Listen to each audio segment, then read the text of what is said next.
We are underestimating the difficulty of this war. That's retired Lieutenant Colonel Glen Grant, formerly of the British Army. We welcome to our studio today, Glen Grant. Thanks for joining I'll us, talk Mr. to Grant. Glen when answers about Well, let's security, talk a military little bit readiness, strategy, about and equipment are needed.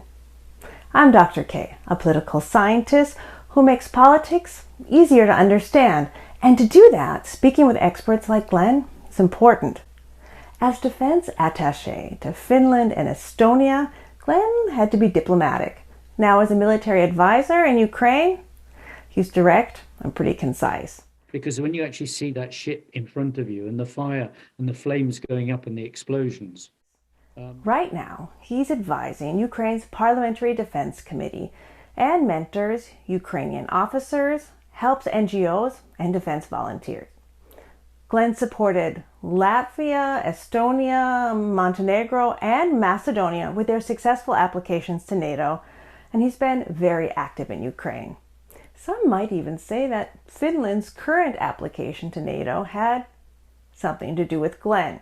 He helped facilitate their initial participation in KFOR, the NATO-led peacekeeping force in Kosovo.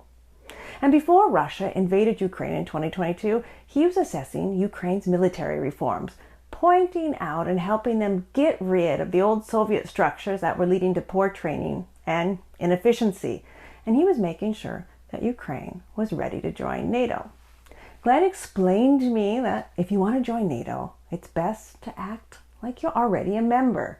And what he meant by that was that Ukraine was working to get their standard of training and weapons to match NATO's, with a focus on interoperability, making sure that when the time comes, Ukrainian forces and other NATO forces could work well, seamlessly together.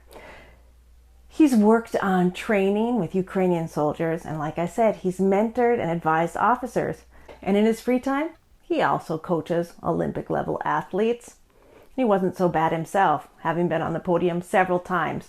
But because he knows how to talk to people and help them be the best versions of themselves, whether athletes or soldiers, he has an eye for where problems are. So take a look at Glen's interviews with me. You'll feel smarter. And if you Google Glen Grant, of course, the famous whiskey will be in the results. I asked Glen if we could synergize about that.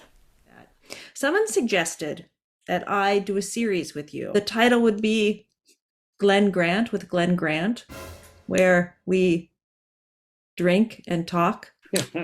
I like that. You